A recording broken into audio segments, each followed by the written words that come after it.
इच्छामि क्षमा समरो वंदी उजावणी जय वंदामि इच्छामि क्षमा समरो वंदी उजावणी जय इच्छकार सुहराई सुख तप शरीर निराबाद सुख संजम यात्रा निर्वाह सोजी स्वामी साता छेजी देव गुरु बसा पाठ पाणी नो लाभ देजो जी इच्छामि क्षमा समरो वंदी उजावणी जय वंदामि इच्छा कारण संदेशाव भगवान अभूठ्योमी अभिंतर रायम खाम्यु हाँ इच्छम खामेमी रायम जंकिन की यमत्यम बड़बड़त्यम भट्टे पाणी विधिये वेरावती आलावे संलावे उच्चासने समासने अंतर भाषाए उग्री भाषाए जंकिन की मध्य विनय परिहीनम तुहुम वा बायरम वा तुब्बे जानम अहम न जानामि तस्मिच्छामि दुक्रम धर्म लाभ इच्छामि क्षमा समरो वंदी उजावणी जय त्या कारण संधीसव भगवान वायना संधीसव संधि आम्ही क्षमा समरो वंदी उजावणी जय इच्छा कारण संधीसव भगवान वायना लेशु ले क्षमा समरो वंदी उजावणी जय इच्छकारी भगवान पसाई करी वायना प्रसाद करावशो जी नमो हरिहंताणं नमो सिद्धाणं नमो आर्याणं नमो वज्रायणं नमो लोहे सर्वसाहुणं हे सुपंच नमोकारो सर्वपापप्रणाशनो मंगलाणं च सर्वेसिं परमं अवै मंगलम् जय जगजीव जोड़ी वियाणो जगगुरु जगानंद जगनाहो जगबंधु जय जगप्रियामोदय जय सुयाण भगवो तीर्थयराणम् अपचिमो जय जय गुरुलोगानम् जय महप्पा महावीर स्वादेवाय सम्माभागं महावीरं महामुनि अमर नरराय मह्यं चरमतीर्थयरम्यमासतीर्थ सर्वारिष्ट प्रणाशाय सर्वाभीष्टार्थदायिने सर्वलब्धि निधानाय श्री गौतम स्वामिने नमः श्री सुधर्मा स्वामिने नमः अज्ञानतिमिरान्धानां ज्ञानाञ्जनशलाकया नेत्रमुन्मीलितं येन तस्मै श्री गुरुवे नमः।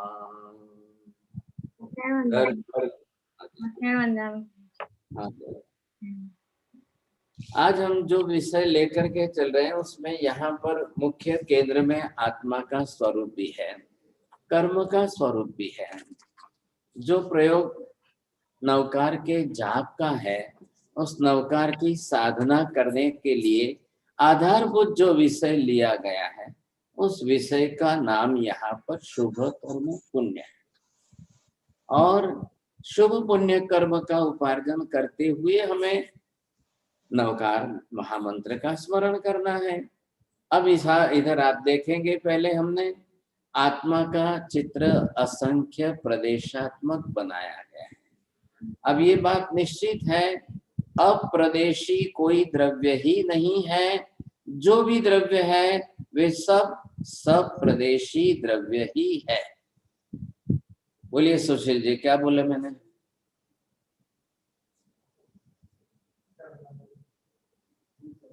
सुशील जी बोलिए, मैंने क्या वाक्य प्रयोग किया है? ख्याल है? नहीं, बरोबर नहीं बोला आपने। बोलिए, आपकी श्रीमती जी को बोलो बाजू में। मध्यवंदामी साहब जी, सभी द्रव्य प्रदेश समूहात्मक हैं, असंख्य समूहात्मक प्रदेश हैं सभी द्रव्य। सभी द्रव्य असंख्य प्रदेश समूहात्मक हैं। नहीं नहीं, आपको तीन नौकार गिनना। आप बोलिए, सभी एल्सा द्रव्य बहन बोल। अच्छा, मंजू बहन बोलिए। सभी द्रव्य प्रवेशी हैं। सभी आप भी- द्रव्य सप्रदेशी है, सभी सप्रदेशी हैं, सप्रदेशी हैं। अप्रदेशी कोई नहीं कोई है। भी द्रव्य है ही नहीं। एक जन बोलो पूरा वाक्य, प्राइज आएगा आपको। ओके, हंसाबेन बोलो।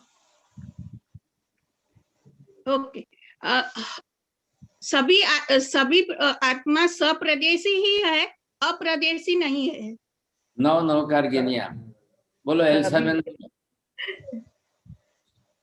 सभी आत्मा के असंख्य गुरुजी, मैंने भूल की सभी द्रव्य आप- द्रव्य असंख्य सप्रदेशी है। एल्सा बहन को 18 नौकार। चलो मैं रिपीट करता हूँ, वापस करता हूँ। सभी द्रव्य सप्रदेशी ही होते हैं।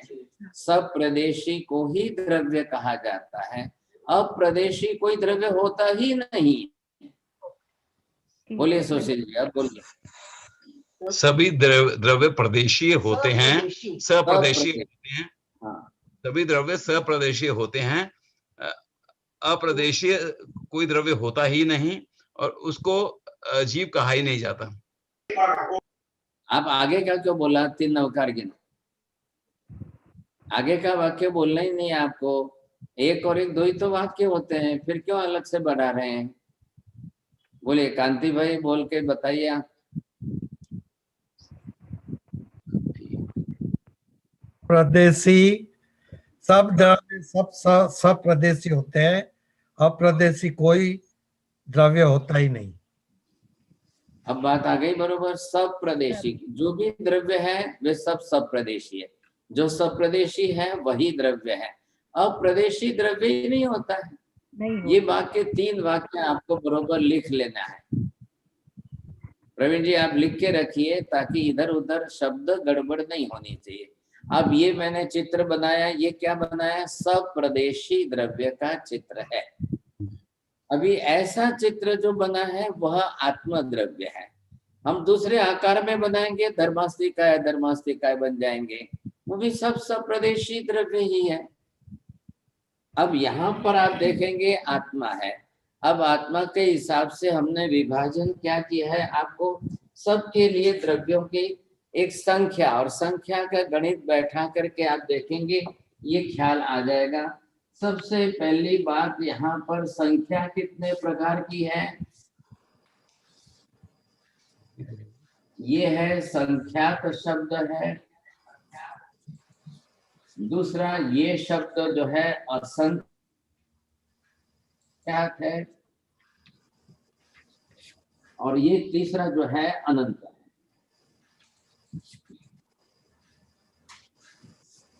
पढ़िए विपिन जी, पढ़िए मैंने क्या लिखा है। आत्मा का संख्या है प्रदेश। संख्या में तीन प्रकार, संख्या का तीन प्रकार है। तीन विभाग है, तीन प्रकार की संख्या अलग अलग है। एक संख्यात है, दूसरा क्या हुआ? लिमिटेड हो गई। असंख्य क्या है? Unlimited, uncountable. अनंत क्या है? इनफिनिट है। ख्याल में तो पहले ये देखना है, अनंत सिर्फ एक ही द्रव्य है, आकाश। आकाश एक ही द्रव्य अनंत प्रदेशी है। और असंख्य प्रदेशी शेष कितने हैं? आकाश आत्मा भी है, धर्मास्तिकाय भी है, अधर्मास्तिकाय भी है।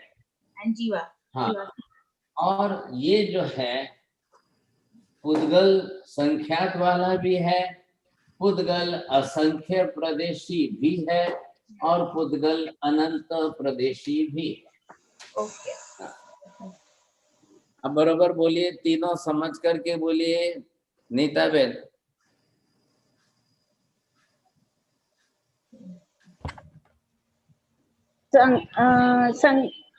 સંખ્યામાં અસંખ્યાતમાં પૂતગલ આવશે, અસંખ્યાતમાં જીવ દ્રવ્ય આવશે, આકાશતિકાય, ધર્માસ્તિકાય, અધર્માસ્તિકાય અને અનંતમાં अभी आप 9 नौकार गिनिए पहले, 9 नौकार અનંતમાં गिनिए वहां આકાશતિકાય तक આવશે. हाँ बोलो चंद्रकांत भाई बोलो.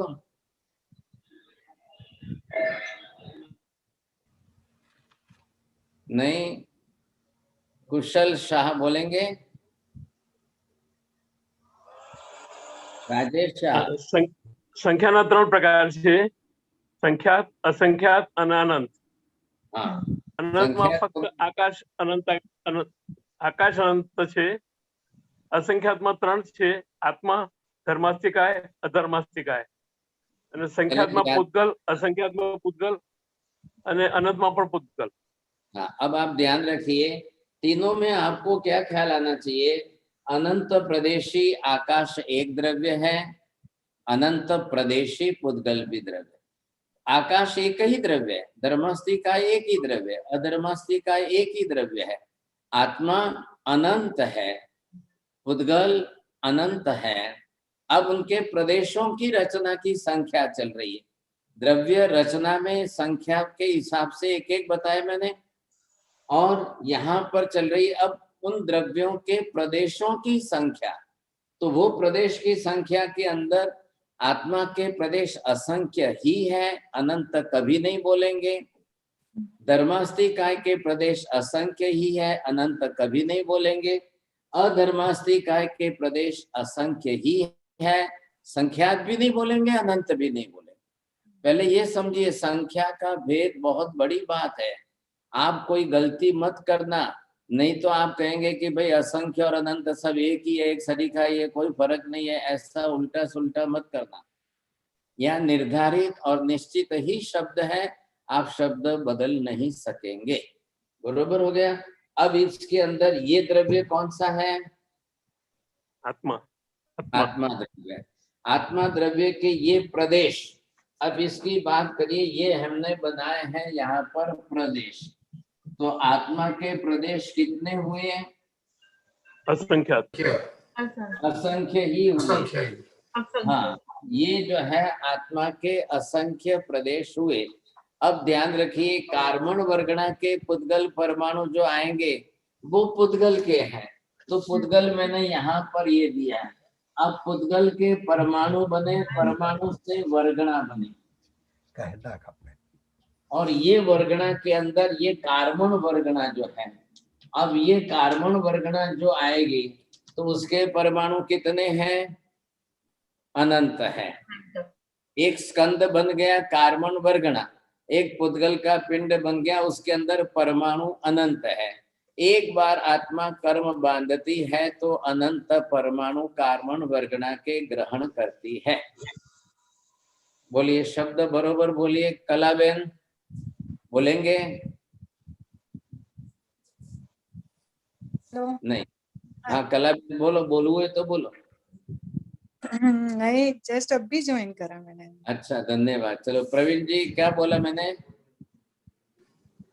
एक बार आत्मा कर्म बांधती है तो कार्बन वर्गना के अनंत परमाणु ग्रहण करती है. कार्बन वर्णा के अनंत परमाणु ग्रहण करती है. हाँ, तो ये बात आपको ध्यान में रहनी चाहिए. अभी मैंने किसी को गाली दी, साला गधा, इतना मैंने बोला, तो मैंने कर्म बांधे कि नहीं बांधे? बांधे. यस, बांधे. अभी मैंने इतना ही एक सेंटेंस बोला है, और घड़ी में 1 सेकंड देखिए, साला गधा, अब 2 गाली दी उसको मैंने, तो ये कार्बन वर्गणा के पुद्गल परमाणु अंदर आए. अब ये कार्बन वर्गणा के पुद्गल परमाणु कितने हैं? अनंत है. અનંત है. और कहाँ लगने वाले हैं? शरीर आत्मा पर में. लगते हैं, इंद्रियों पर नहीं लगते हैं, शरीर से आत्मा मतलब प्रदेश नहीं. में. ये कार्बन वर्गणा के पुद्गल परमाणु आत्मा के प्रदेशों पर ही लगते हैं. बोलो ये शब्द बोलिए, कांति भाई बोलो। जो कार्बन वर्गणा जो है वो आत्मा प्रदेश पर ही लगते हैं। बस कार्बन वर्गणा आत्मा के प्रदेशों पर ही लगी। ये देखिए ये कपड़ा है, अब कपड़े की वीविंग जो है वो वीविंग कितनी है? असंख्य। Horizontal and vertical, one thread is horizontal, one thread is vertical. So that cross point is called as a pradesha. Same like the रचना जो है आत्मा के प्रदेशों की भी एक हॉरिजॉन्टल और वर्टिकल को जो क्रॉस कर रही है वही कहलाते हैं प्रदेश। और एक आत्म द्रव्य हो गया वो अखंड हो गया। सबके आत्म प्रदेश एक एक एक एक एक एक एक एक अखंड है। अखंड का मतलब क्या हुआ? एक भी प्रदेश आत्मा का कभी भी खंडित होकर अनंत काल में भी अलग नहीं होगा। बोले श्रीमती कांति भाई के। आत्मा के प्रदेश अनंत प्रदेश कभी भी अलग नहीं होते हैं। अखंड नहीं, अलग नहीं होते हैं। नहीं उल्टा मत बोलो, उल्टा मत बोलो, आप वाक्य सही बोलो। आत्मा के प्रदेश कर्म के प्रदेश आत्मा के प्रदेश कभी भी अखंडित नहीं होते, अखंडित नहीं होते हैं। अरे अरे उल्टा बोल गए कांति भाई, તમે ઊંધું શીખવાડો છો। खंडित नहीं होते। चलो श्रीमती सुनीता जी बोलिए। मुझे ध्यान आत्मा अखंड द्रव्य है, उसके प्रदेश कभी भी अलग नहीं होते हैं, खंडित नहीं होते हैं। आत्मा का एक भी प्रदेश अनंत काल में भी कभी खंडित होकर अलग नहीं होगा। आप पूरा सेंटेंस सही बोलिए। बोलेंगे कलाबेन भी? एक भी प्रदेश बोलो। आत्मा का एक भी प्रदेश अनंत काल तक खंडित अनंत काल में भी खंडित नहीं होगा। कभी खंडित होगा ही नहीं, अलग होगा ही नहीं, इसलिए आत्मा अखंड हो गए। अब इसमें अनंत आत्मा है, सब अखंड है। ऐसा ही सेम नियम सबके साथ लगाओ। धर्मास्तिकाय अधर्मास्तिकाय आकाश के साथ सबके साथ ये नियम लगाओ, सिर्फ पुद्गल के साथ नहीं लगाना। अरे ये बात सुशील जी बोलिए। आत्मा का एक भी प्रदेश अनंत काल में भी कभी भी खंडित नहीं होगा। बस वही नियम सबके साथ लगाओ। यही नियम सबके साथ लगेगा। आकाश धर्मास्तिकाय धर्मास्तिकाय धर्मास्तिकाय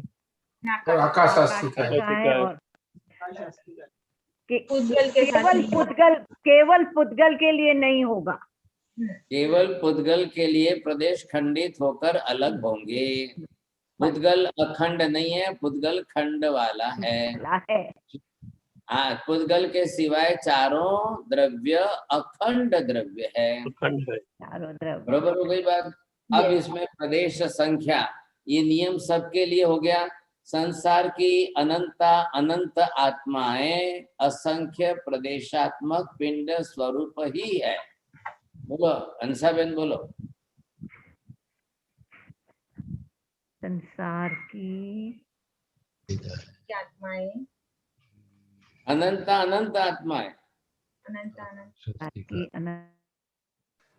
अंसाबेन बोलो, आवड़े तो बोल पर कोशिश करो। आत्माएं अनंत है और उसकी वो अखंड है, उसकी नहीं। असल ये नियम चारों तरफ है। बोलसो नीताबेन बोलसो, आपको जमता है तो कोशिश करिए। ये द्रव्यानुयोग है, द्रव्यानुयोग बहुत कठिन होता है, तो समझो। संसार की अनंत आत्माएं अखंडित है। क्या बोलना, कैसे वाक्य रचना सही करो। संसार की अनंत आत्माएं अखंडित है। असंख्य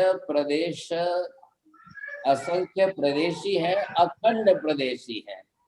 अरे अब इसमें अनंत के अंदर निगोद की आत्मा भी आ गई, सिद्ध की आत्मा भी आ गई, हमारी आत्मा भी आ गई, चींटी मकोड़े की आत्मा आ गई, सबकी आ गई। अब ख्याल आया आपको?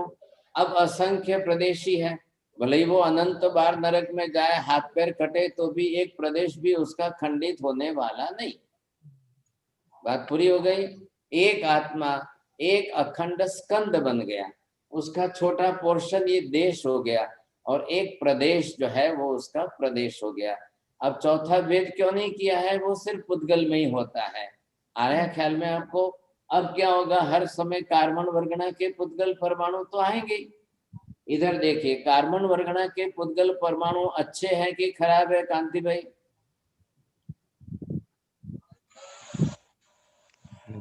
खराब है, खराब है, दोनों है। अशुभ इन नौकार के नाम तो शुभ और अशुभ है, पुण्य और दोनों पाप। है। अच्छा, मैं आपको पूछता हूँ, गेहूं का आटा अच्छा है कि खराब है? वो तो पुद्गल है, तो पुद्गल है। Neutral, you can't say good और बैड। वो खराब भी नहीं और शुभ भी नहीं है, अशुभ भी नहीं है। बरोबर। अब आई बात समझ में, तो कार्बन वर्गणा के पुद्गल परमाणु अच्छे हैं कि खराब है? वो अपने आप में एक दोनों द्रव्य नहीं है, दोनों नहीं है। कुछ भी पुद्गल नहीं द्रव्य है वो तो। आपने किसी ने गेहूं का आटा लेकर के शीरा बनाया, हाँ। और किसी ने, दूसरे ने गेहूं का आटा लेकर के मैदा बना दिया और कुछ बना दिया। अब दो में से कौन सा अच्छा कौन सा खराब, किसको अच्छा किसको खराब कहना? तो जिसने शीरा बनाया, हलवा बनाया है, तो वो आप बनाएंगे नहीं नहीं बहुत अच्छा है भाई, बहुत मीठा लगता है, अच्छा है। लेकिन आप हलवा बना उसके बाद उसको अच्छा कहेंगे, लेकिन आपने गेहूं के आटे को कुछ नहीं कहा। दूसरे ने, किसी ने लेकर के उसका मैदा बना करके ब्रेड बना दिया। अब ब्रेड और हलवा दो में फर्क है कि नहीं है? तो कार्बन वर्गणा के पुद्गल परमाणु जस्ट लाइक द आटा, क्या है? अब उसको आप अच्छा खराब कुछ नहीं कहना है। अब आत्मा ले करके अच्छा करे तो शुभ पुण्य कर्म है, आत्मा उसको ले करके खराब क्रिया प्रवृत्ति से बांधे तो वो अशुभ कर्म है। मैंने किसी को गाली दी तो ये कर्म जो बना है वो अशुभ कर्म बना है, और मैंने किसी को नमस्कार किया तो वो कर्म यहाँ शुभ पुण्य के रूप में बना है। ये हलवा बन गया है और ये मैदे का ब्रेड बन गया, फर्क पड़ गया? Material, raw material is common for both, raw material is same for both, but मन वचन काया के योगों से मैंने शुभ करने का सोचा तो वो शुभ क्रिया हुई, ये अशुभ हो गई। बात इतनी सी है। तो एक को डिवीजन हो गया शुभ पुण्य कर्म, एक हो गया अशुभ पाप कर्म। अब आप इसके परसेंटेज करिए, हम पाप कितने ज्यादा करते हैं, पुण्य कितना करते हैं सब। अब इसी के अंदर है, ये देखिए, असंख्य प्रदेश समूहात्मक पिंड एक आत्म द्रव्य है अखंड। अब मुझे डिस्कशन करना है इसके अंदर रुचक प्रदेशों का, वो हम शनि रवि अलग से करेंगे, नहीं तो आज का क्लास तो मेडिटेशन का है। 8 रुचक प्रदेश। अब रुचक प्रदेश क्या है, कैसा है, क्या स्वरूप है उसका, वो आगम शास्त्रों के अंदर है, वो समझना चाहिए। हम कुछ भी अर्थ कर देंगे, कैसा भी अर्थ कर देंगे, कैसा भी बैठा देंगे, नहीं होता है। शरीर के रुचक प्रदेश नहीं होते हैं, शरीर के रुचक प्रदेश से मतलब नहीं होता है कुछ, सिर्फ आत्मा के ही रुचक प्रदेश की बात शास्त्रों में आगम में की गई। अब यहाँ हम क्या कर रहे हैं, अभी हमको कौन कौन से कर्म कैसे कैसे बंध रहे हैं, किस प्रकार के, तो ये तो रॉ मटेरियल है कार्बन वर्गणा। तो अब हमको जो करना है वो हमारी क्रिया प्रवृत्ति जो है वो किस प्रकार की, कैसी क्रिया प्रवृत्ति है।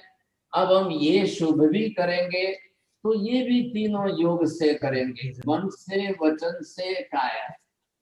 इधर ये भी आप करोगे तो ये भी तीनों है, मन से, वचन से और काया से। लेकिन ये मन वचन काया क्या है, these are only the instruments, सिर्फ इंस्ट्रूमेंट।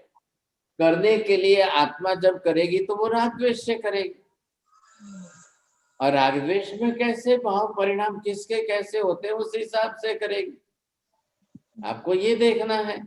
अब हम शुभ करें तो पहले आपका आशय शुभ होना चाहिए, ख्याल है कि नहीं?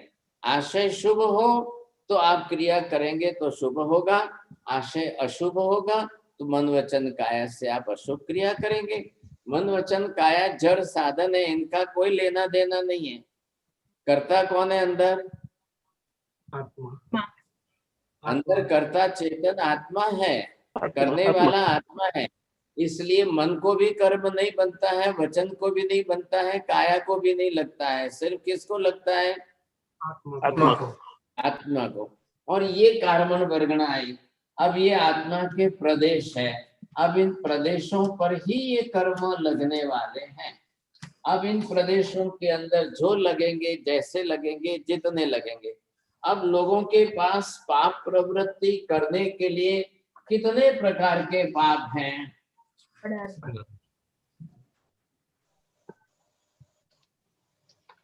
अब इन 18 पाप को आप मन से कर रहे हैं, वचन से कर रहे हैं कि काया से कर रहे हैं? अब 18 ही पाप सबको मालूम है। प्राणातिपात, मृषावाद, अततादान, मैथुन, परिग्रह, ये जो 18 ही प्रकार का लिस्ट है। अब आप जो कर रहे हो, अब इस तरह से किया या आपने वचन योग से किया, आपने काय योग से किया, तो ये कार्बन वर्गणा के पुद्गल परमाणु अंदर आते जाएंगे। अब ये जो अंदर आते जाएंगे ये हमको कर्म बंधाते रहेंगे। अब ये कर्म बंध हमारा जिस तरह से जितने प्रमाण में होता जाएगा, अब क्या हुआ?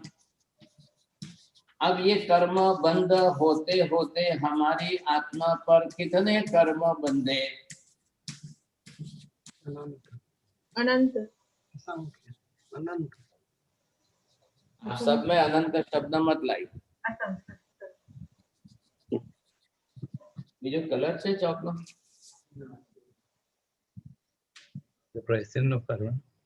हाँ। अब क्या हुआ? ये सब हो गए कौन से प्रकार के कर्म हो गए? ये अशुभ पाप कर्म हो गए। अब हमने अगर पुण्य भी करना है तो पुण्य करने के रास्ते कितने हैं? वो भी मन। 9 प्रकार। शुभ पुण्य उपार्जन करने के आपके पास 9 रास्ते हैं और उन 9 रास्तों से आप पुण्य उपार्जन करो। अब उसके अंदर जो भी पुण्य आपका बंधेगा, अब उसमें आप इधर देखिए, पहले आपको ये ख्याल आ गया पाप करने के रास्ते कितने हैं? 18। अब शुभ पुण्य उपार्जन करने के रास्ते कितने हैं? 9। बरोबर। अब इससे पुण्य से तो डबल ही हो गया ना पाप कर्म का प्रमाण, करने के रास्ते ही डबल है। अब संसार के अंदर पाप करने वाले ज्यादा हैं कि पुण्य करने वाले ज्यादा हैं? पाप करने वाले। अब संसार में आप देखेंगे तो 90% से ऊपर लोग ज्यादा जो है वो पाप प्रवृत्ति करने वाले हैं।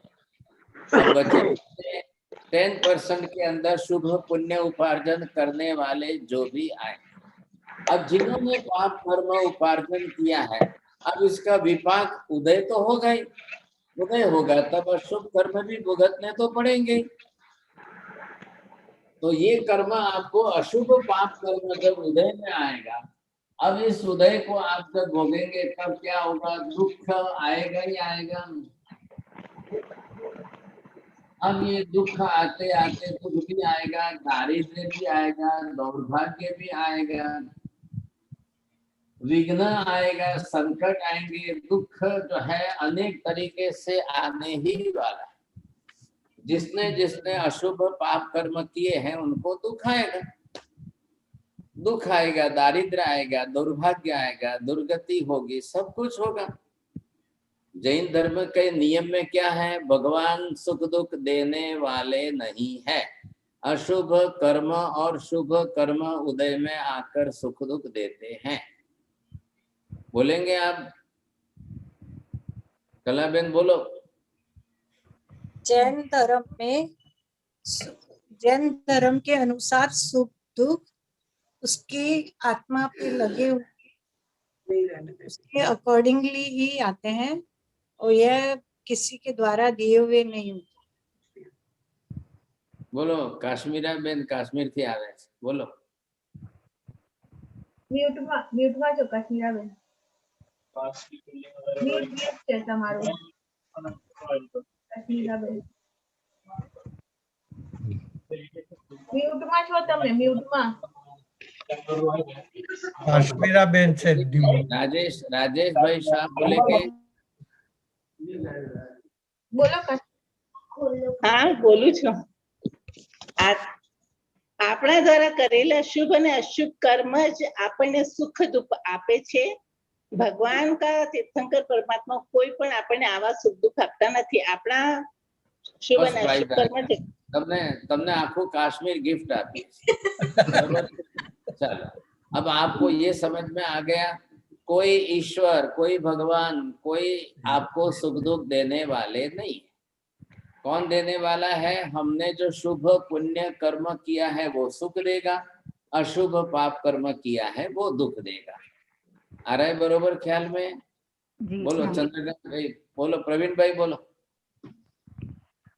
कोई भी तीर्थंकर परमात्मा हमें सुख दुख नहीं देगा. जैसे जैसे हमने कर्म किए हैं उसी के अनुसार हमें फल मिलेंगे. अब यहाँ पर क्या है, दो विभाग हो गए. शुभ पुण्य कर्म किया है तो आपके स्टॉक में है. यहाँ स्टॉक का अर्थ शास्त्र में शब्द है सत्ता में है. ये मैंने जो किए हैं, ये डिवीजन जो किया है, ये शुभ का पुण्य और ये एक तरफ है. अब ये आप परसेंटेज देखो तो कितने 10-20% कहेंगे और ये परसेंटेज देखो तो 80-90% आप कहेंगे.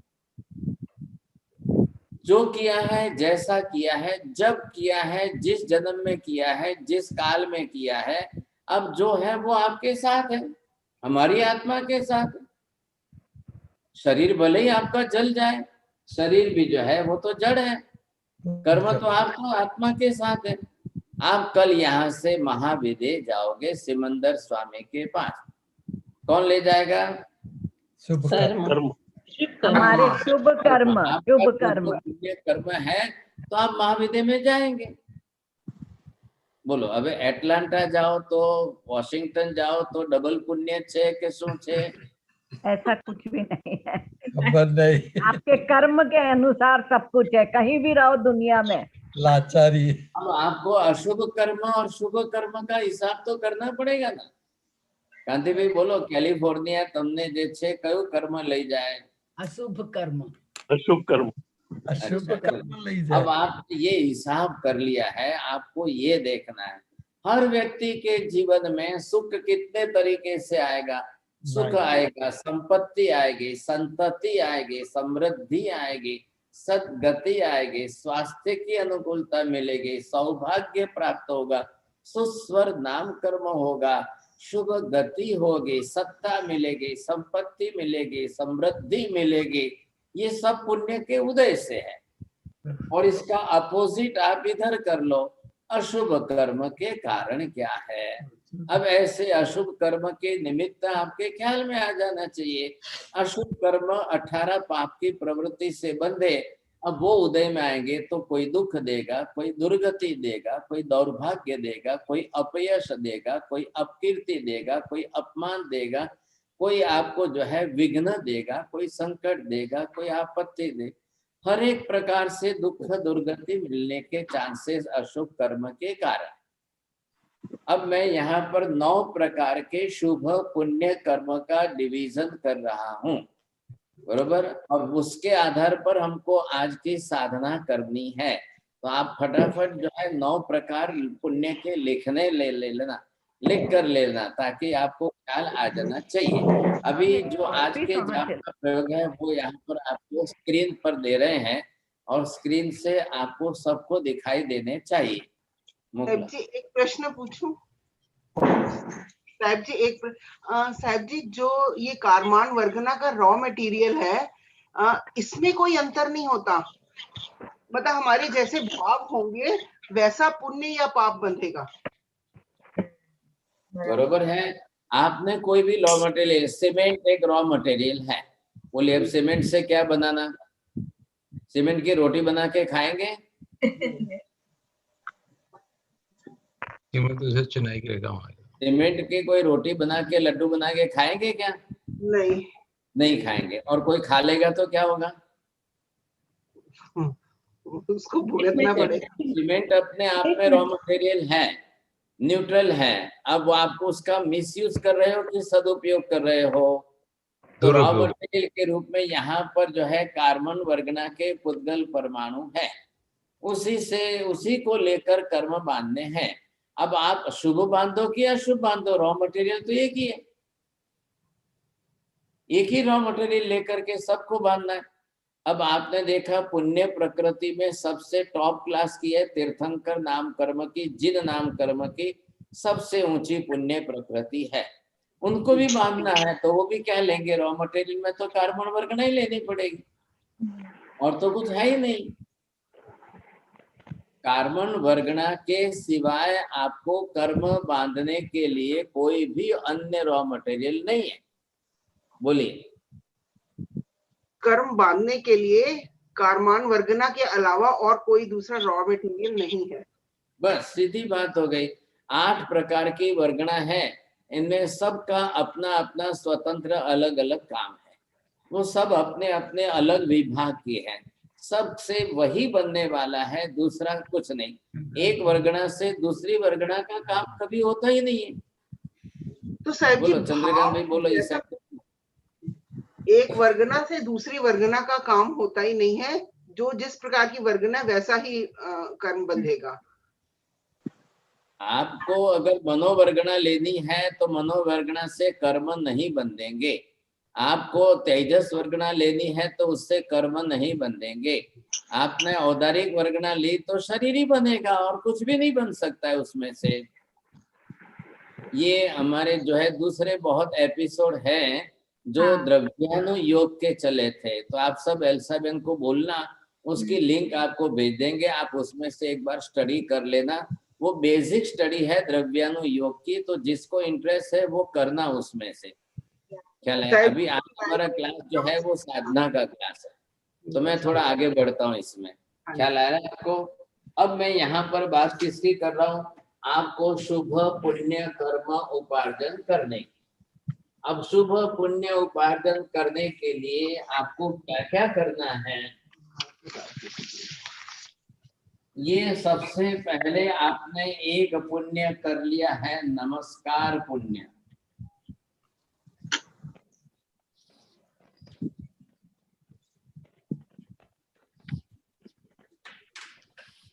आ रहा है ख्याल में आपको? ये है नमस्कार पुण्य।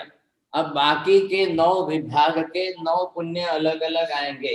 आप कौन सा पुण्य किस तरह से उपार्जन कर रहे हो वो देखिए। मोकला बता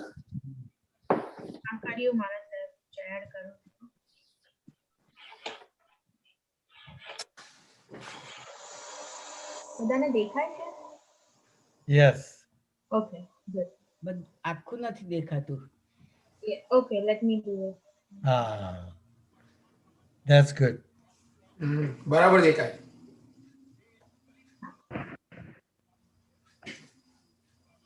सुविचार, आहार, दान, जल। ఇక్కడ बहुत रहती है।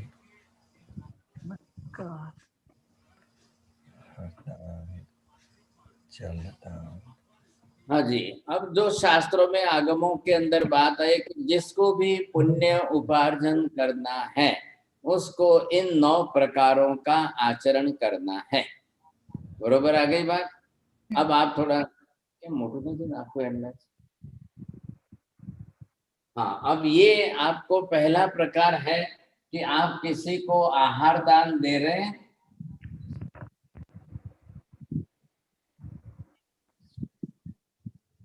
आप किसी को आहार का दान दे रहे हैं अच्छी तरह से, तो आपको ख्याल आएगा कि हाँ साहब मैं आहार दान कर रहा हूं तो आहार का भी पुण्य उपार्जन कर रहा हूं साहब। आपने दूसरे क्रम के अंदर जल दान,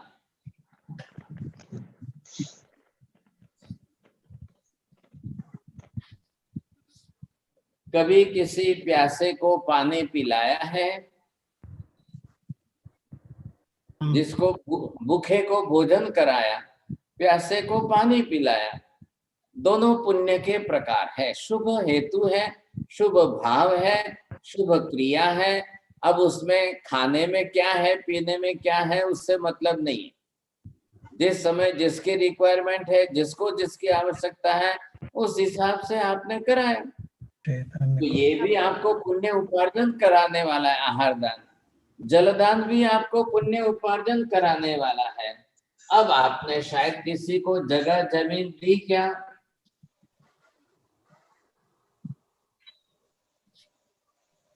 महाराज साहब जक्षदान यानी जगह दान, राइट? नहीं, इसमें मिसप्रिंट है। जक्षदान मत बोलना, जगह। हम मिस्टेक छे, जगह का दान। अभी बाहर बारिश खूब है और कोई पानी में भीग रहा है, आपने अपना घर का दरवाजा खोल करके उसको आराम से घर में जगह दी, खतरनाक है। ये भी एक पुण्य का प्रकार है आपके लिए।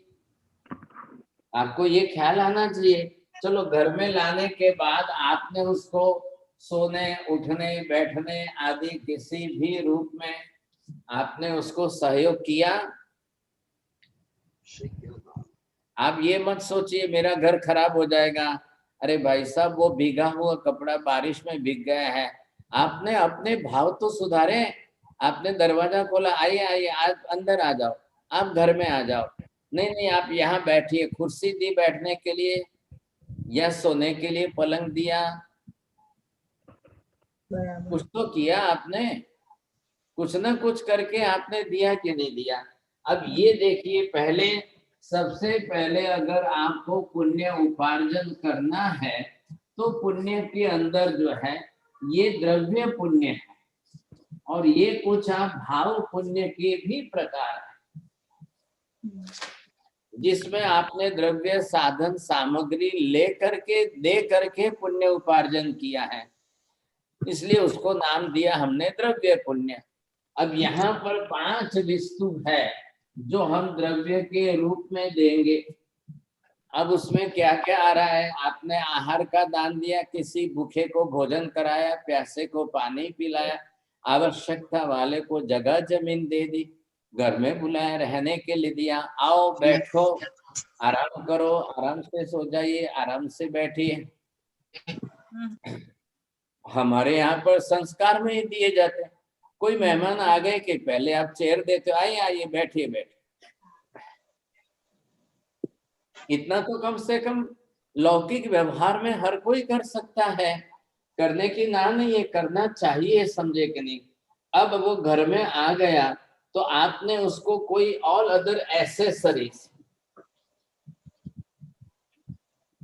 अब ये एसेसरी में उसको अगर आवश्यकता पड़ी, वस्त्र, पात्र, दवाई, औषध, उपचार, साधन, सामग्री, कुछ भी तो आप दे सकते हो ना। ये भी एक आहार के प्रकार के साथ में। देखिए 5 वस्तु हो गई। आहार 1, जल पान 2, बस जगह जमीन 3, आपने शैया पलंग कुर्सी टेबल जो कुछ दिया 4, और all other accessories whatever he requires, ख्याल है, जो उस समय उसके लिए उचित लग रही है तो आपने दिया। बोलेंगे कुशल भाई शाह, बोलेंगे कुशल जी शाह, आ रही है बात समझ में? 5 प्रकार। जी जी जी, बिल्कुल बिल्कुल। हाँ बोलिए।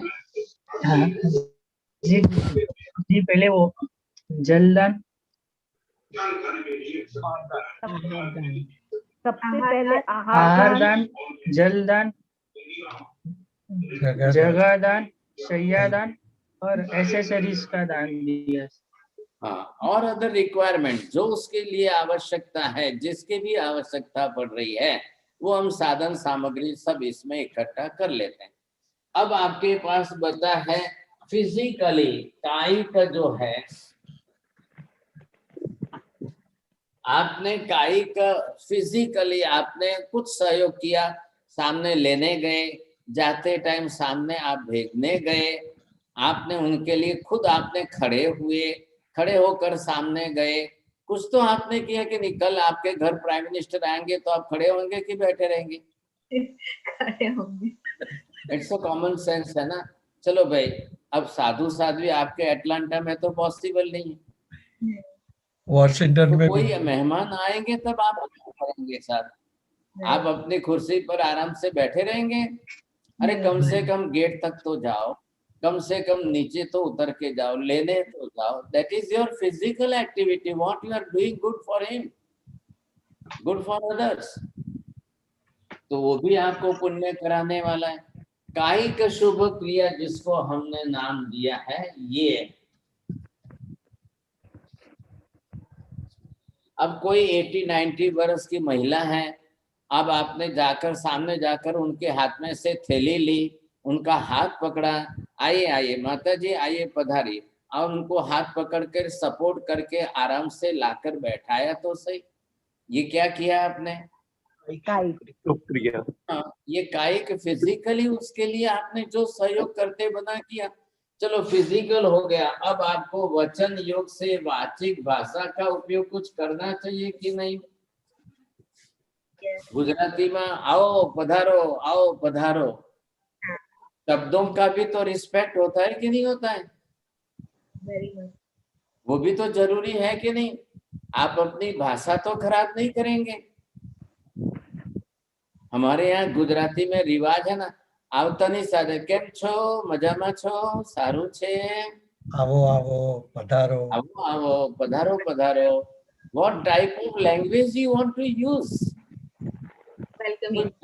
मेहमान आपके घर के भोजन का भूखा नहीं है, और किसी मेहमान को आते देखकर आपका मुंह बिगड़ गया, गुजराती में जेने कहेवाय दुबेल पीधा जेवुं मोढुं થઈ ગયું તો મહેમાન આવશે? मुंह बिगड़ जाता है। हाँ, तो आपकी लैंग्वेज अच्छी होनी चाहिए कि नहीं? अब इधर मैं आपको बोलता हूँ, अब मन से शुभ विचार, हाँ, अब आपके मन में आपके व्यवहार के प्रति शुभ विचार आए कि नहीं आए? अभी मन तो बोलने के लिए नहीं है, वचन योग बोलने का था, काय योग फिजिकल क्रिया के था। अब ये तो आपके पास साधन है, आने वाले के प्रति आपने शुभ भाव दर्शाए कि नहीं दर्शाए? महाराज साहब, इसमें सवाल ये उठता है कि 8वां जो है शुभ विचार मन से, तो ये भाव पुण्य में नहीं आएगा? ये तो द्रव्य नहीं है ना? द्रव्य नहीं है, भाव में ही है। मैंने जो 4 डिवीजन अलग किए हैं उसमें ये भाव में है, तो आपके भाव अच्छे हुए कि नहीं हुए? अच्छा अच्छा, आपके मन के भाव बोलो, विचार बोलो, जो भी है, तो आपके मनोगत भाव कैसे हुए? अच्छा, ये सब आपने कर लिया, लेकिन ये लास्ट में ये 9वां प्रकार जो है, तो आपने नमस्कार किया। आपको ये सोचना था, आप नमस्कार कर सके कि नहीं कर पाए? तो ये भी कॉमन व्यवहार में है ना। साधु साध्वी आएंगे उनको भी नमस्कार करेंगे, लेकिन आपके वडील कल आएंगे तो क्या करेंगे? कोई भी हो, XYZ, नोन और अननोन, आप कोई भी नोन अननोन से मतलब नहीं है, but he is elder from me and he is coming to my home. Just you must show your emotions on that level, and फिर आप नमस्कार तो करेंगे। तो ये 9 प्रकार हो गए। अब इन 9 प्रकार का आपको रेगुलर स्मरण चाहिए।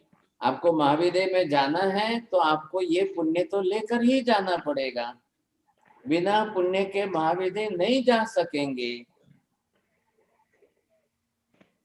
ये बात भी निश्चित है। क्या जવું છે કાશ્મીર? બેન તમારે કાશ્મીર જવું છે?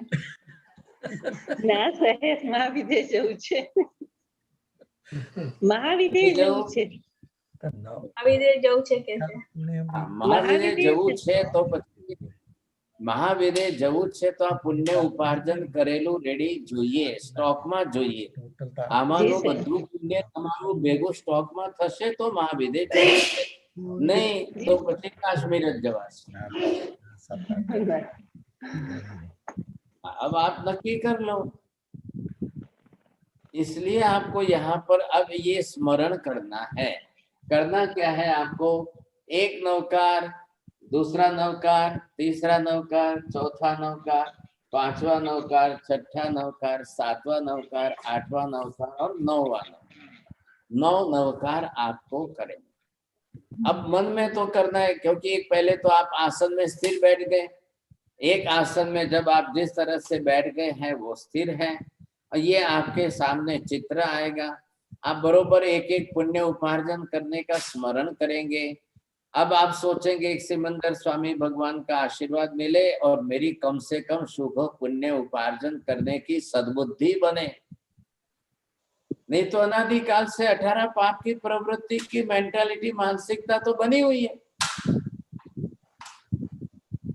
18 ही पाप की प्रवृत्ति, हिंसा करनी है, झूठ बोलना है, चोरी करनी है, अभी 1 सेकंड में तैयार है। हमारे संस्कार बने हुए हैं पाप प्रवृत्ति करने के, लेकिन शुभ पुण्य उपार्जन करने के संस्कार बने हुए नहीं है। देखिए, हम तो दीक्षा लेकर साधु साध्वी बने हैं, हम विहार करके सब जगह पर जाते हैं, लेकिन हमको भी अनुभव होता है कुछ प्रदेश ऐसे होते हैं जहाँ जाते हैं तो सामने वाले के भाव ही नहीं होते। एक पड़ोसी घर बुलाता है, महाराज साहब पधारो पधारो, गोचरी पधारो पानी को। दूसरे पड़ोसी देख करके दरवाजा बंद कर देते हैं। अब क्या करना है भाई साहब? अब बाजू बाजू में घर है, पड़ोस में ही है, एक फ्लोर के ऊपर 4 फ्लैट होते हैं, एक फ्लैट में आए हैं, वो सामने वाले देखकर दरवाजा बंद करते हैं और इधर दूसरे देख करके दरवाजा खोलकर सामने आते हैं, पधारो पधारो साहब पधारो। अब इसका मतलब क्या समझना? अब किसी के मनोगत भाव विचार बिगड़े, जैसे ही साधु महाराज को देखे और उन्होंने अपना दरवाजा बंद किया, अब क्या करना, क्या समझना चाहिए? अब वो पुण्य उपार्जन करेंगे क्या?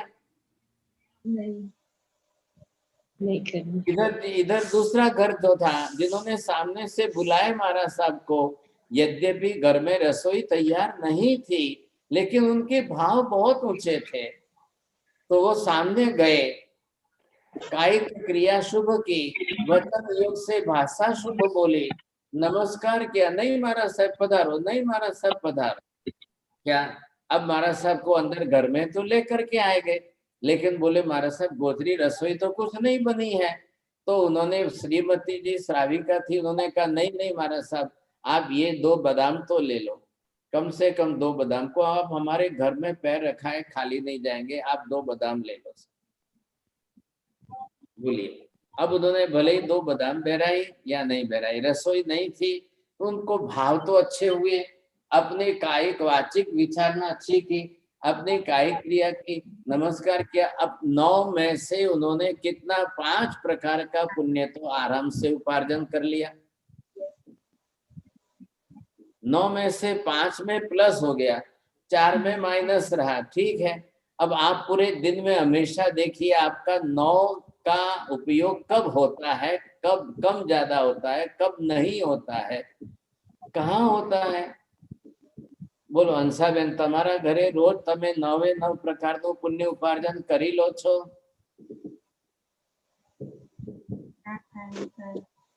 ऐसा क्वचित होता है ना। सब जगह साधु महाराज की बात मत करो। सभी को एटलांटा में साधु साध्वी आने वाले नहीं है। अतिथि कैलिफोर्निया में कहाँ से लाएंगे साधु साध्वी, कहाँ से आएंगे? लेकिन चलो भाई, वहां भी कोई गरीब तो है कि नहीं? किसी को जाकर के 2 रोटी दे सकते हो, अरे कुत्ते को 2 रोटी दे सकते हो, एक घास खिला सकते हो, गाय कुत्ते को तो रोज जाता ही है। चलो जो भी करते हो, जो जहाँ पुण्य उपार्जन करते हो, आपको महावीर जाना है तो आपका स्टॉक आपको रेडी करना पड़ेगा। સાહેબજી પુણ્ય ઉપાર્જન કરવા માટે પણ પુણ્ય જોઈએ ને? આ બધું જોઈએ, પુણ્ય હોય તો જ આ બધું પુણ્ય ઉપાર્જન કરી શકાય। ભલે તમે એની ક્યાં ચિંતા કરો, તમારું પુણ્ય નથી, પણ ઘરમાંથી અડધી રોટલી કોઈને આપી શકો કે નહીં? बिल्कुल दे सकते हैं, देते हैं। आधी रोटी में कौन सा पुण्य चाहिए आपको? भाव चाहिए कि नहीं चाहिए? जी। तो फिर भाव की आवश्यकता पूरी है। अब करना क्या है आपको? नमस्कार महामंत्र का स्मरण करना है। ये मेरी सद्बुद्धि बने, मैं ऐसा पुण्य उपार्जन करने की सद्भावना सद्बुद्धि बनाऊं। अब ये मैंने यहाँ पर जो है सभी प्रकार के इन पुण्य का एक चित्र यहाँ बुक में प्रिंट किया हुआ है। अब वो आपको स्क्रीन पर भेज देंगे, सबको दिखाई देगा। अब खाली इसमें क्या हुआ है, क्रम बदल करके लिख दिया है। कितने बॉक्स दिख रहे हैं आपको? 12 बॉक्सेस। हाँ, 12 बॉक्सेस हैं इसके अंदर, और लिस्ट के अंदर बस अलग अलग प्रकार है। अब क्या किया है, चेंजेस करके अभी ये एक यहाँ पर है तो 2 एक यहाँ लाया, 2 यहाँ लाए, 3 यहाँ लाए, 4 यहाँ लाए। अब कभी नमस्कार को केंद्र में रखा तो कभी किसी में नमस्कार लाइन में अलग चला जाएगा।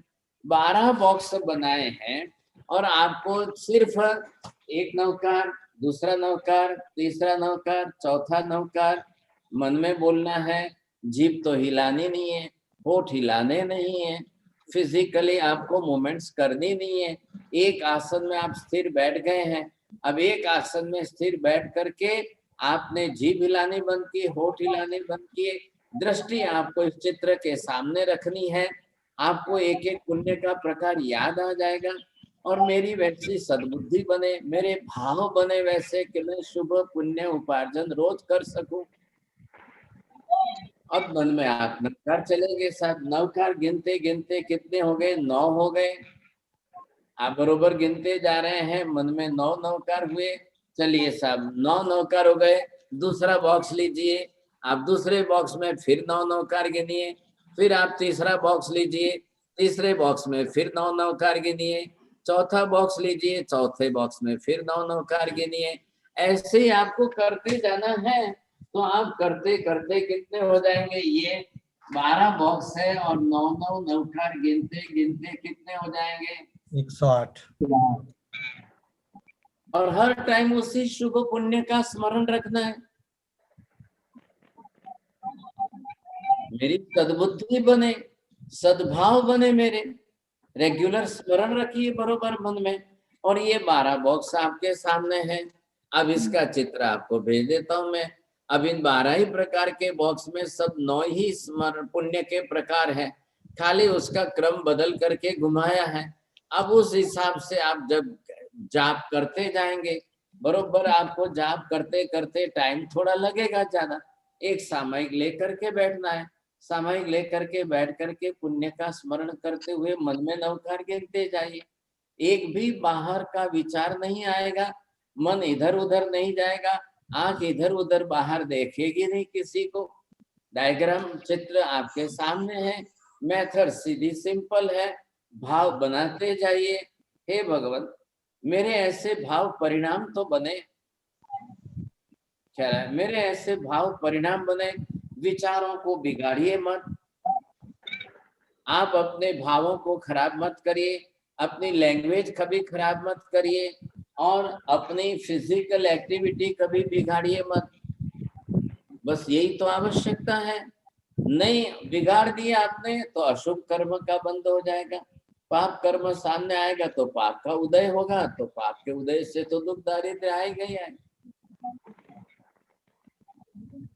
बस इतना ही आपको समझ करके चलना है। आ रहा है ख्याल में आपको? बोलिए। गुरुदेव समझ में तो आ गया, पर जैसे ये बॉक्स में है कि मतलब जहाँ 1 2 3 4 ऐसे जो नंबर हैं, तो फिर वहां पर मतलब नमोरियंथानम बोलना है 1 नंबर पे, तो क्या मतलब 12 बॉक्स में भी तो यही चीजें होंगी, तो कैसे फेरना है वो? आपको एक नवकार यहाँ पूरा हो गया, नमोरियंतानम से परमम हवै मंगलम तक। आपको दूसरे में नवकार पूरा हो गया, तीसरे में हो गया, चौथे में हो गया। आपको इसी तरह से चलते चलते दूसरे बॉक्स में, तीसरे बॉक्स में सिर्फ आपको दृष्टि वहां स्थिर रखनी है, क्योंकि क्रम बदल गया है। तो बॉक्स पर नंबर भी लिखे हुए हैं, यानी 1 2 3 आप देखिए, जो देखिए आपको जो क्रम बदलता जाए क्रम, तो आपको दृष्टि घुमानी है ना वहां पर। तो आपको दृष्टि घुमाते घुमाते मन में नवकार बोलते जाइए। अब दृष्टि बाहर जाएगी नहीं, दूसरा कुछ विचार ही नहीं आएगा, वही घूम फिर करके वही आएगा। बदल जाए, भले क्रम बदला जाए, इसमें आपको कोई तकलीफ नहीं है। 9 के 10 तो होने नहीं है और 1 कम हो के 9 का 8 होना नहीं है। ठीक है। ये परमानेंट है ना, पुण्य के 9 प्रकार उपार्जन करने के परमानेंट। ये कल आप कश्मीर में जो है महाविद्यालय में जाएंगे तो भी पुण्य 9 ही प्रकार के वहां भी बांधने। आप यहाँ बैठ के बांधो तो यहाँ भी 9 ही प्रकार है। तो पुण्य महाविद्यालय में जाकर बांधो या यहाँ वहां बांधो या यहाँ बांधो, प्रकार वही है, तरीका वही है, प्रमाण वही रहेगा, कोई बदलने वाला नहीं है। आत्मा को जहां जाकर कांति बे कैलिफोर्निया में करे कि एल्साबेन जो है अटलांटा में करे कि दूसरे कोई वॉशिंगटन में करे, क्षेत्र से क्या फर्क पड़ने वाला है। कोई कहाँ भी करे, कोई जहां उसको करना चाहे वहां करे, अपने अपने तरीके से प्रतिदिन करना है। अब आप अपनी डायरी में आज की तारीख लिख लो और डायरी में अपनी तारीख, आज की पर्सनल डायरी बनाई, आज की तारीख लिखी मैंने, 9 में से कितना प्लस और कितना माइनस। जो प्लस में है उसको प्लस लिखो, जो माइनस में है माइनस लिखो। फिर उधर 18 पाप स्थानों में से कौन से प्लस और माइनस है उसमें भी लिखो। तो मेरा पर्सनल आज के दिन का मेरा पुण्य पाप का हिसाब मेरी डायरी में लिखा गया। अब आप 365 दिन के पूरे ईयर, साल भर के लिखो, नेक्स्ट ईयर के लिखो। હવે કેટલા થઈ ગયા? કાશ્મીર બેન ને 70 વર્ષ થઈ ગયા છે, તો તમે 70 વર્ષનો હિસાબ લખો। તમે आप 70 चालू છે, 70 का हिसाब लिखो। आपका अपना पर्सनल स्टॉक आपको ख्याल आ गया। अब मेरे पास कितना प्लस में है, अब मैं कैसे महाविद्यालय में जा सकूंगा। नहीं है, आप अपना जितना माइनस में है माइनस लिखो, जितना पाप 18 पाप स्थान का है उसका लिखो। आप अपने हिसाब से जो हिसाब बैठ रहा है सब अपना अपना निकाल लेंगे। सबको अपना अपना ख्याल आ गया। हमको कहीं ऊपर वाले के भरोसे पर डालना नहीं है। The God is Almighty. He is giving the happiness. He is giving the miseries. He is giving everything. You see, don't go to them. ख्याल है, कोई आवश्यकता नहीं है। भगवान को कोई चिल्लाने से मतलब नहीं होता है। वहां महाविद्यालय में एंटर होते ही सीधे आपका अकाउंट खुलेगा। कौन आयु छे? एल्साबेन। चलो भाई, कंप्यूटर के अंदर एल्साबेन नाम लिखो, पूरा अकाउंट खुलेगा। अब जैसे अकाउंट खुला तो उसके अंदर परसेंटेज आपके देखने हैं। हाँ भाई, तमे केम आवी गया, केवी रीते आवी गया, कोई वहां से आपको वापिस नहीं भेजेंगे। हाँ साहब, इन्होंने 75%, 85% प्लस पॉइंट में पुण्य उपार्जन किया है। आओ पधारो, तमारू स्वागत है। बोलो हवे। अब जिसने नहीं किया है, पुण्य उपार्जन नहीं किया, किसी का 40% भी नहीं आ रहा है, किसी का 35% भी नहीं आ रहा है, तो उनको वापिस भेजेंगे। जाओ भाई, तमे कैलिफोर्निया में पाछा जाओ, तमारे कैनेडा में ज रहेवानुं, तमारे अहींया नहीं आववानुं। अब क्या करेंगे सर? अब जिसके जो परसेंटेज है, आप ऊपर वाले के भरोसे पर कभी मत डालो, कुछ भी मत डालो। महाराज साहब, कोई ऐसे मान रहे हैं कि आपने यहाँ काफी पुण्य कर्म किया होगा तो ही महाविद्यालय क्षेत्र में जा सकते हो, ऐसे तो नहीं है ना? तो ये मैं आपको लिखा रहा हूँ ना, कर क्लियर कट उसका अकाउंट बता रहा हूँ, ऑडिटिंग करा रहा हूँ आपको। जी, टोटल अकाउंट बताकर ऑडिटिंग करा रहा हूँ आपको मैं। इसलिए पुण्य कर्म ऑडिट तो करना ही पड़ेगा, अपना अपना हिसाब तो सबको ऑडिट करना पड़ेगा। तो भरत, आप दूसरे पर डाल के नहीं चलेगा। भरत क्षेत्र में बिल्कुल क्लियर कट है। સાહેબજી, જ્યારે પણ સામાયિક લઈને આપણે આ નૌકાર નમસ્કાર ગણશું, ત્યારે કાયિક, વાચિક, મનો અને નમસ્કાર એ પુણ્ય તો જમા થશે જ ને સાહેબજી? સામાયિકમાં કરશું ત્યારે સામાયિક પુણ્ય માટે નથી, ના, પણ સામાયિક પુણ્ય માટે નથી, પણ કાયાથી સામાયિક સંવર માટે, સામાયિક સંવર માટે છે। હવે તમે સામાયિક સંવર નિદ્રા માટે લીધી છે। હવે તમારે બે માંથી સંવરે નથી કરવું, નિદ્રા નથી કરવી, તો શુભ ક્રિયા તરીકે તમારી સામાયિક પુણ્યના ખાતામાં જતી રહેશે। आपको सामायिक ली है, तब आपने संवर निद्रा के लिए ली है, तो वो लक्ष्य रखो। लेकिन यहाँ आप जाप करने बैठे, साधना करने बैठे हैं, always every time this type of hammering to your own mind. Yes. Just I am remembering it repeatedly again and again. મારે આ પુણ્ય કરવું છે, મારે આ પુણ્ય કરવું છે, મારે આ પુण्य उपार्जन करવું છે. आप नवकार मंत्र का जप करेंगे, कर्म क्षय होगा, निद्रा होगी, कल आपके भाव बनेंगे, बढ़ेंगे, आप उसी कक्षा में आएंगे.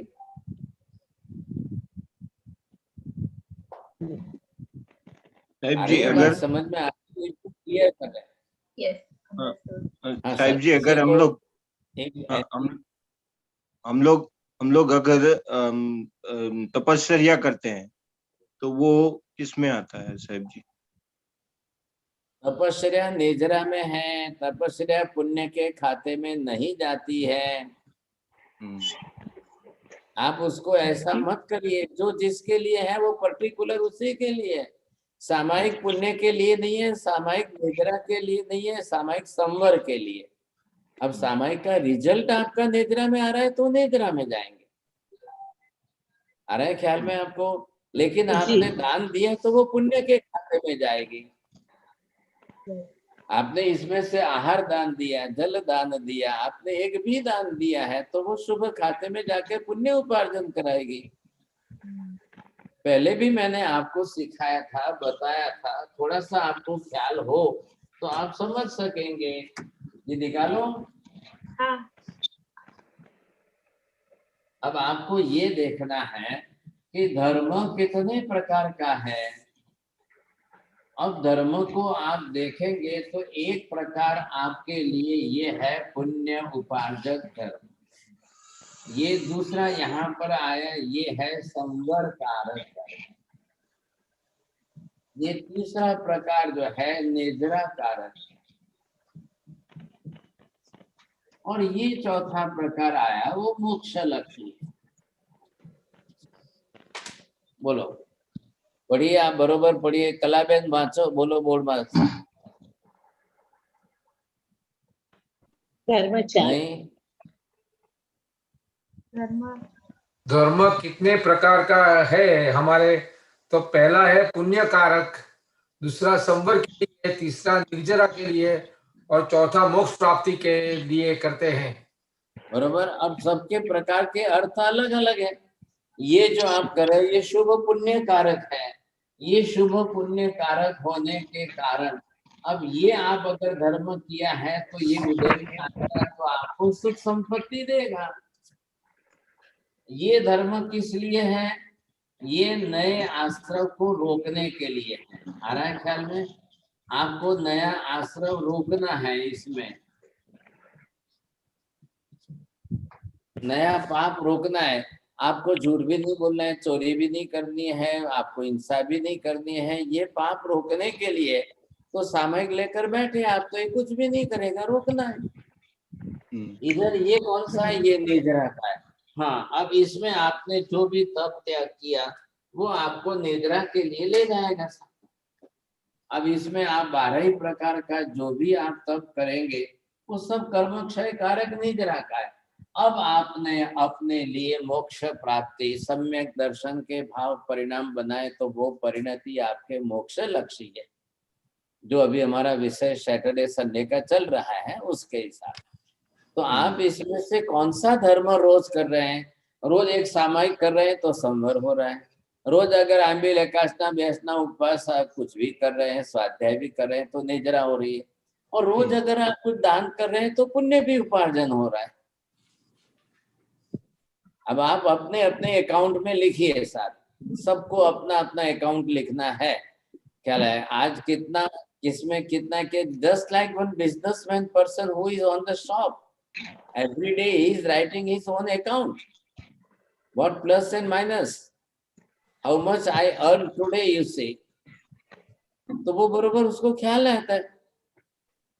वैसे ही हमारे यहाँ पुण्य पाप का हिसाब. સાહેબ જી એક વાત પૂછું. અત્યારે જે આપણે બેસીએ આપની સાથે તો એ સ્વાધ્યાયમાં ગણાય? અમારું નિર્જરામાં ગણાય? हाँ, स्वाध्याय में છે. रोज जब हमारी क्लास चलती है तो ये स्वाध्याय है. आप दूसरा टीवी तो नहीं देख रहे हो, इस समय your concentration is totally on this topic. तो ये रोज का स्वाध्याय हो गए। અને પ્રતિક્રમણ સોમવારમાં આવે। प्रतिक्रमण सामायिक लेकर ही करना है, वो संवर में ही है।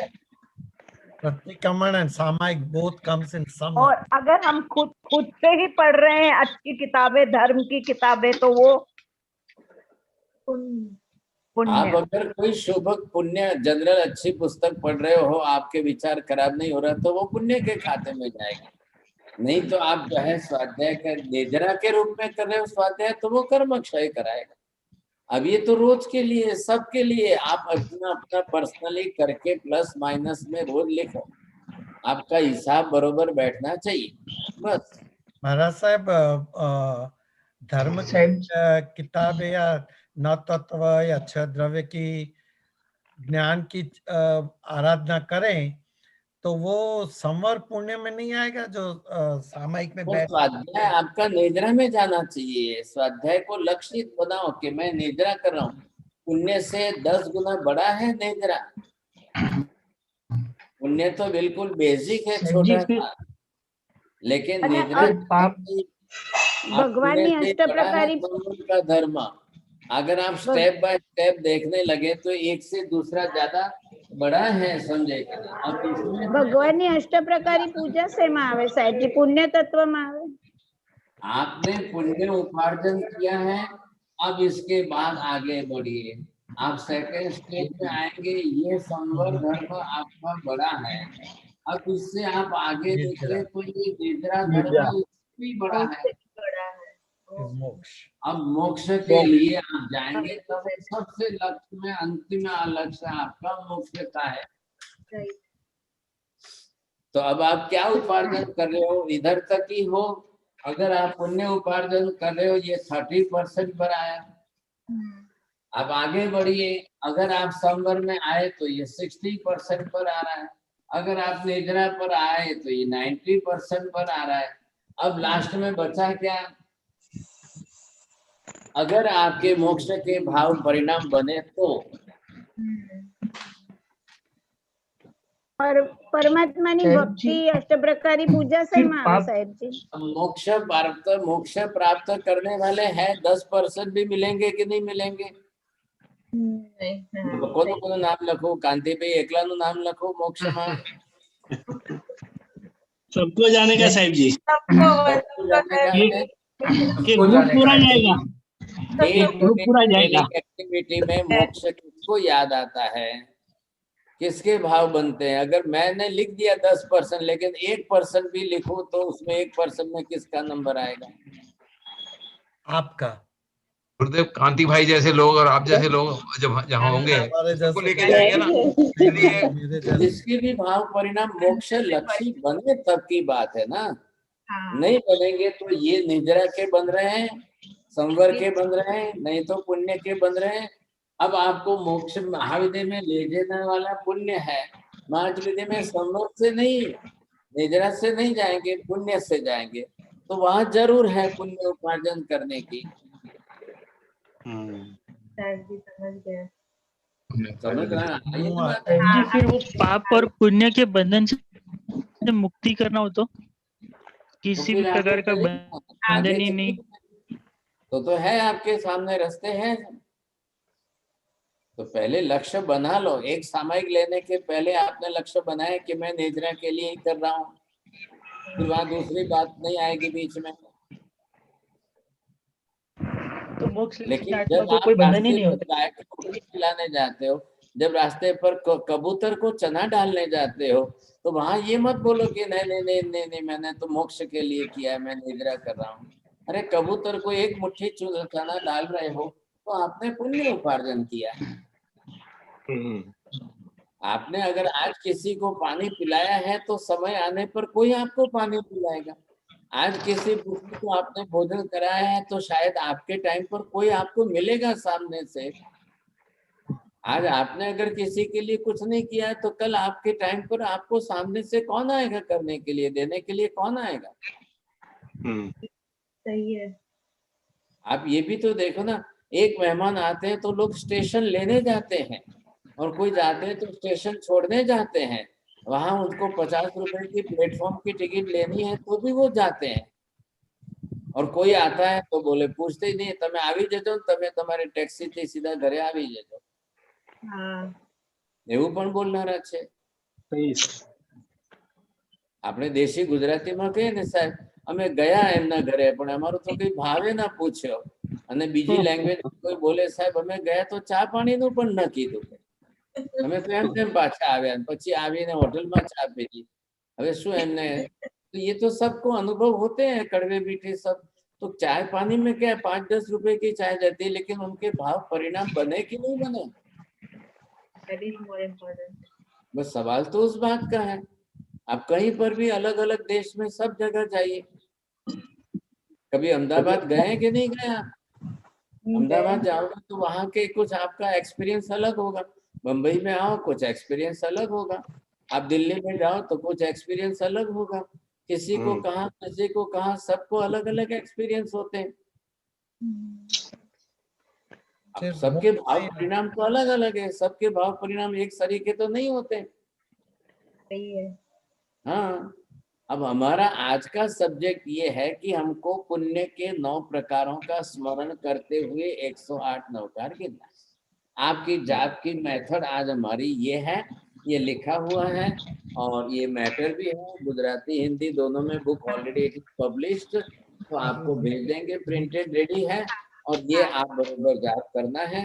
तो ये आपके लिए सामने प्रयोग है।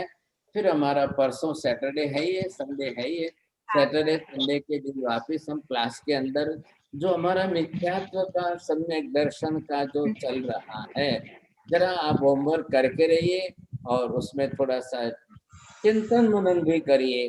थोड़ा पास्ट का है, पेपर्स खाले, किसी ने लिखा है तो खोल के, या आपको रिकॉर्डिंग तो सामने ही है तो कुछ सुन करके बैठेंगे तो आगे समझ में आएगा, गाड़ी आगे चलेगी। नहीं तो मैं आगे चलाता जाऊं, आप आकर के बैठ जाओगे, पूछे पुराना कुछ भी ध्यान में नहीं आएगा तो फिर रह जाएगी बातें अधूरी। बोलिए साहब, और कुछ पूछना है किसी को? धर्मलाल। દાન રૂપિયાનું દાન શેમાં આવશે?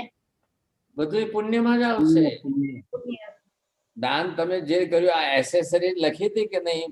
ઓલ અધર એસેસરીઝ, વસ્ત્ર કે વસ્તુ કે રૂપિયા કે ધન સંપત્તિ કે લક્ષ્મી, ગમે તે શું કંઈક પણ તમે કર્યું। હવે આ અત્યારે કાશ્મીરા બેન જે છે, મોટા 70 વર્ષની ઉંમરના થઈ ગયા છે, તો એમની પાસે 100 સાડી હોય તો એક સાડી કોઈને ગિફ્ટ આપી દે ભેટ, પણ કોઈ તમારા વહુને નહીં, રસ્તા ઉપર કઈ ગરીબને ગણીને નથી મળતી કપડા, તો એક સાડી તમે गिफ्ट આપી દો।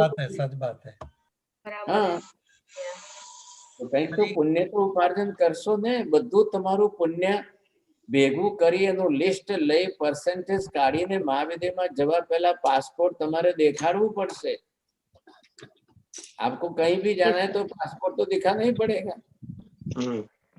तो पासपोर्ट के अंदर आप मेरिट पर है तो मेरिट पर आपका पासपोर्ट के अंदर परसेंटेज आपके तैयार होने चाहिए। एमने क्या कहीं जवासे नहीं। आप अमेरिका में आने देते हो किसी को विदाउट पासपोर्ट? नहीं नहीं। तो फिर महाविद्यालय में सब चलता है क्या? वहाँ विदाउट पासपोर्ट चलेगा? नहीं नहीं। तो फिर आपको लेके जाना पड़ेगा। कोई उसमें इंडियन गवर्नमेंट की जरूरत नहीं है। आपको अपनी लाइफ में जो इकट्ठा करते हो वही पुण्य आपको साथ में लेके जाना है। थैंक यू साहब जी। परमात्मानी भक्ति से अष्ट प्रकारी पूजा पुण्य में के संवर हमें सेना थी कया with what purpose you are doing? If you are doing for Nejra purpose, if you are doing for moksha purpose, if you are doing for punya uparjan purpose, it depends on your own intention that. ऐसा इसमें intention तो वो भी हो सकता है कि मैं पूजा करूं, भगवान मुझे धन्य धान्य मिले, ये मिले, तो बुरा हो गया, फिर रॉन्ग, तो फिर पुण्य के खाते में जाएगा। एक शुभ क्रिया है इसलिए पुण्य के खाते में जाएगी। आप नेजरा के लिए करो ना। अभी एक नवकार भी गिनना है तो उसमें आपको क्लियर कट दिया है, सब पापणासनो, मैं सब पाप कर्म का नाश करने के लिए ही कर रहा हूँ। तो जो इंटेंशन है वो मत बिगाड़। Yeah.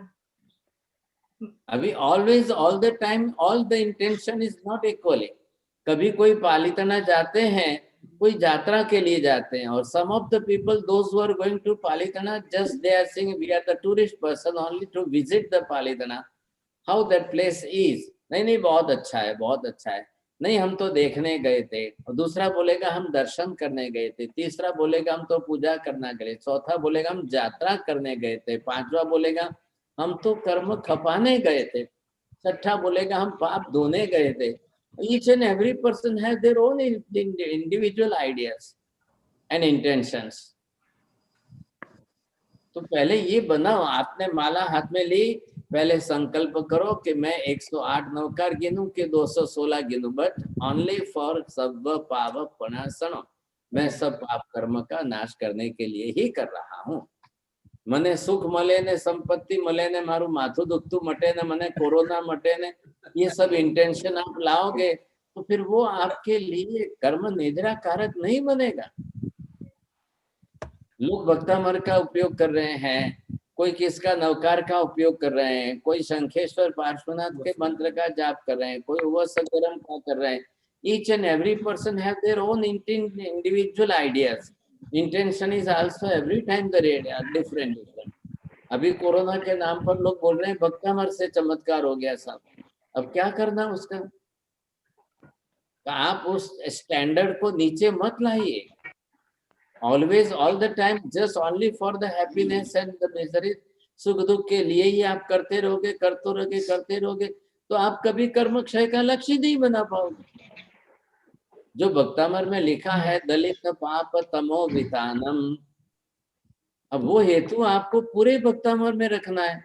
लेकिन अब आजकल क्या हो गया, सबको जो है बस मारू माथु दुखे छे मारे शू करवू, मेरा पेट दुखता है तो बोले 6ठी गाथा करो, और माथु दुखे तो 11वीं गाथा करो, और बोलता है मेरा लड़का जो है पास नहीं हो रहा है, फेल हो रहा है, तो बोले 26वीं गाथा करो। फिर उसके लिए बोलता है मारे दुकान में हमने धंधो नुकसान थई गई से तो के 28वीं गाथा करो। अब सबने अलग अलग पकड़ ली, एक गाथा अलग अलग पकड़ करके चल रहे हैं, और कोई नहीं बोल रहा है कि सब पाप अपना सुनो, दलित पाप तमो वितान, कोई बोलने को ही तैयार नहीं है। साहेब मारे पाप कर्म खपावा छे, मारे कर्म क्षय करवो छे, बोलता ही नहीं है साहब। अब भक्तामर की 48 गाथा या 44 को सब ने अपने अपने सुख दुख के लिए डिवाइड कर दिया। अब वो डिवीजन में चल रहे हैं साहब।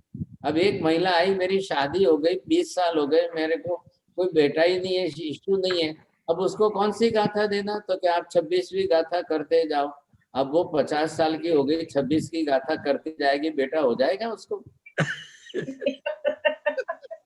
लेकिन आज ये प्रिस्क्रिप्शन चल रहा है, आज प्रिस्क्रिप्शन चल रहा है, ये इसको 6ठी गाथा, इसको 11वीं गाथा, इसको 28वीं गाथा, ये प्रिस्क्रिप्शन चल रहे हैं साहब। करना क्या है? और कोई ये देखने को तैयार नहीं है। भाई पहली गाथा में लिखा है दलित पाप तमो वितानम, पाप कर्मना अंधकार नो नाश करवो। ये कौन करेगा? आप धर्म को डिवैल्यूएट करके नीचे मत उतारो। सुख दुख के लिए करने वाले हजारों हैं, सब पाप प्रणाशनों के लिए करने वाले बहुत विरल है, बहुत विरल है। बहुत अच्छा साहब जी, बहुत अच्छा।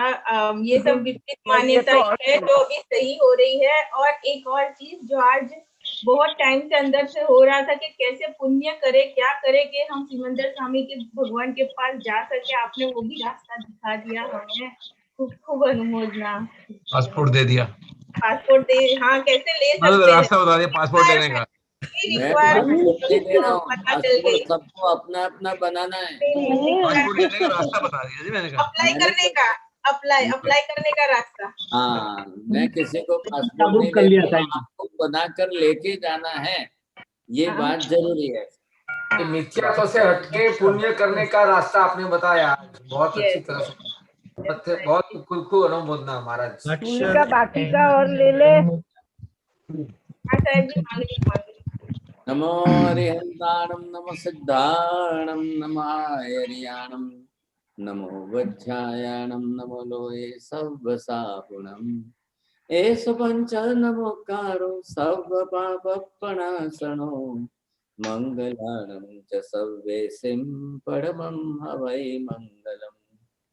मंगलं भगवान् वीरो मंगलं गौतम प्रभु मंगलं स्थूलभद्राद्या जैन धर्मोस्तु मंगलम्। चत्तारि मंगलम् अरिहन्ता मंगलम् सिद्धा मंगलम् साहु मंगलम् केवली तमो मंगलम्। चत्तारि लोकोत्तम अरिहन्ता लोकोत्तम सिद्धा लोकोत्तम साहु लोकोत्तम केवली पन्नतो धम्मो लोकोत्तम। चत्तारि शरणं भवजामि अरिहन्ते शरणं भवजामि सिद्धे शरणं भवजामि साहु शरणं भवजामि केवली पन्नतं धम्मं शरणं भवजामि।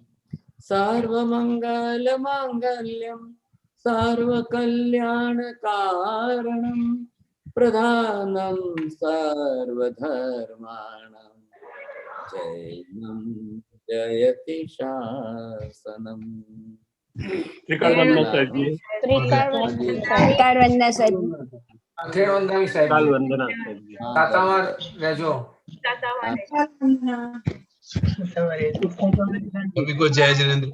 जय जिनेंद्र सभी को। जय सभी जिनेंद्र। को जय जिनेंद्र। सभी आशा है सुख साता से होंगे। हाँ सभी। आपको